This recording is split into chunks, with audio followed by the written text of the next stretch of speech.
On vous apprenait hier en primeur que Québec a décidé d'accueillir moins de migrants chaque jour dans les refuges montréalais. Cela dit, Yves, ça ne semble pas préoccuper Ottawa, qui affirme avoir la situation bien en main à la frontière. D'ailleurs, le ministre de l'Immigration fédérale, Ahmed Hussen, qui était de passage à Montréal un peu plus tôt aujourd'hui, Richard.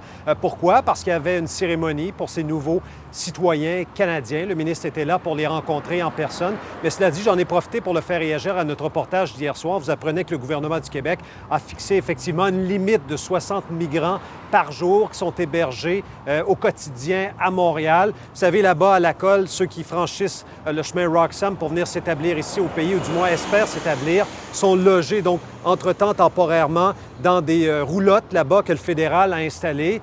Et puis, le ministre dit que, bon, il n'est pas inquiet, qu'il n'y aura, selon lui, pas débordement. D'ailleurs, il a insisté aujourd'hui pour me dire qu'ils sont moins nombreux, comparativement aux années précédentes, ces migrants à franchir de façon régulière la frontière. Je vais faire entendre son commentaire.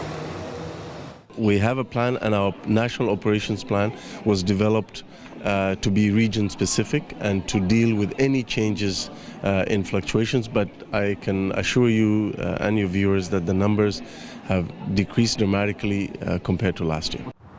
Bon, Yves, vous parliez de cette cérémonie d'assermentation là, à laquelle assistait le ministre. Cérémonie dont fait partie le chanteur du groupe bien connu Arcade Fire. Oui, il s'appelle Win Butler et il est chanteur du groupe montréalais qui est réputé sur la scène internationale. M. Butler était là tantôt, je l'ai rencontré tout à fait par hasard.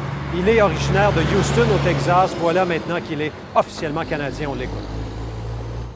The feeling today? Very proud and happy, yeah. Well, everyone assumes I'm Canadian anyway, so now it's true. Déjà une grande fierté. Ouais. Et puis, c'est un processus quand même assez long. Alors, on a une grande satisfaction de la réussite et puis d'arriver à être accueilli pleinement dans un nouveau pays. Et cet homme, vous avez entendu, est français d'origine. Il est venu s'établir ici au Canada avec toute sa famille. Le voici maintenant, un Canadien. Voilà, bienvenue à tous ces nouveaux compatriotes. Merci Yves.